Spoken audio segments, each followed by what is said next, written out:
Problem है जी हमारे पास inheritance से यानी विरासत से मुतल्लिक। तो अब हम देखते हैं कि सवाल क्या है। Zainab Begum died leaving behind her a property of rupees 8,02,500 which was to be distributed among her husband, her mother and two daughters। ठीक है, यानी जैनब बेगम जब वफात पाती हैं तो वो अपनी जो प्रॉपर्टी छोड़ती हैं उसकी मालियत है 8,02,500 रुपये। ठीक है, अब वो तकसीम करने हैं हस्बैंड के दरमियान मदर और दो उनकी बेटियां हैं। The husband got 1/4, mother got 1/6 and remaining for two daughters, और जो बकाया है वो दो बच्चों के लिए बच गया। ₹7,500 was spent on her burial. 7,500 रुपया जो वो खातून थी उनकी जो दफनाने पे खर्च हो गया। Find the share of each one, हमने देखना है कि हर एक को कितने पैसे मिलेंगे। ठीक है, सबसे पहले हम देखते हैं कि लेफ्ट प्रॉपर्टी। ठीक है, जो प्रॉपर्टी जैनब बेगम मरने के बाद छोड़ के गई हैं वो कितनी है? ₹8,02,500। ठीक है, चलें जी आगे है। Which was to be distributed among her husband, उसके जो उसका हामद, उसकी माँ और दो बेटियों के दरमियान उसको तकसीम करना है। लेकिन सबसे पहले हम माइनस करेंगे 7,500 रुपया जो कि खर्च आया है उसकी तदफीन के ऊपर, यानी उसको दफनाने के ऊपर।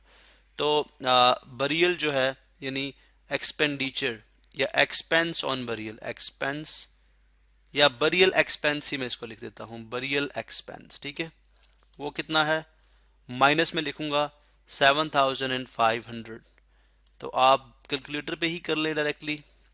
8,02,500 माइनस 7,500, तो ये आ गया 7,950। ठीक है, 700 रुपीज 795,000, बल्कि मैं इसको ग्रीन कलर में ही लिखता हूँ, इज इक्वल टू 795,000।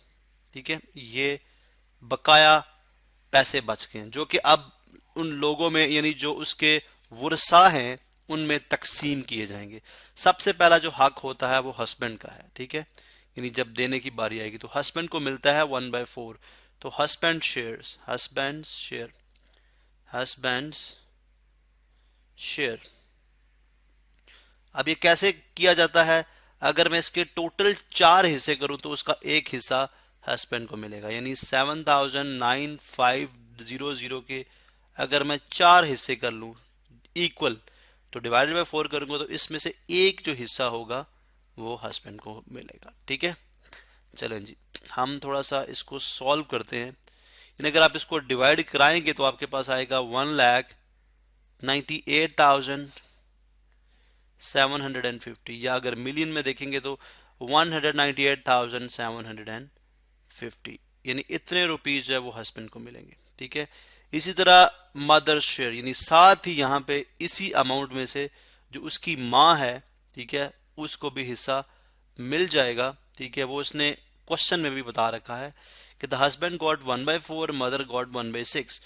अब अगर इस अमाउंट के 6 हिस्से किए जाएं, यानी इसके 6 इक्वल पार्ट्स किए जाएं इसी अमाउंट के 7,995,000, ठीक है, 795,000 के अगर हम 6 हिस्से बराबर करते हैं तो उसका एक हिस्सा मिलेगा माँ को।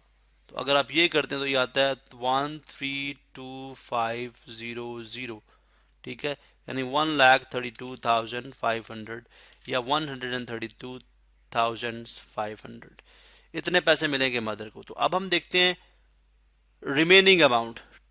ठीक है, रिमेनिंग अमाउंट कितनी है, यानी हस्बैंड को देने के बाद और मदर को पे करने के बाद रिमेनिंग अमाउंट जो है वो कितनी है? वो आ जाएगी, अगर आप टोटल अमाउंट थी 795,000 माइनस, इसमें से क्या माइनस कराएंगे हम, या चलें यूं कर लें, मैं इसको यहाँ पे लिखता हूँ माइनस माइनस चलें माइनस जो हस्बैंड को मिला शेयर 198,750 प्लस जो माँ को मिला 132,500।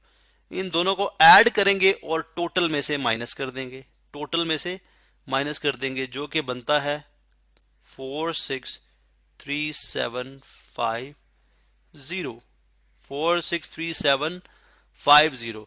अब चूंकि बेटियों का जो शेयर होता है वो एक हिस्सा होता है, तो अब टू डॉटर्स हैं, ठीक है, तो शेयर ऑफ ईच डॉटर क्या आ जाएगा, divided by two. Share of each daughter आ जाएगा, ईच डॉटर आ जाएगा डिवाइडेड बाय टू।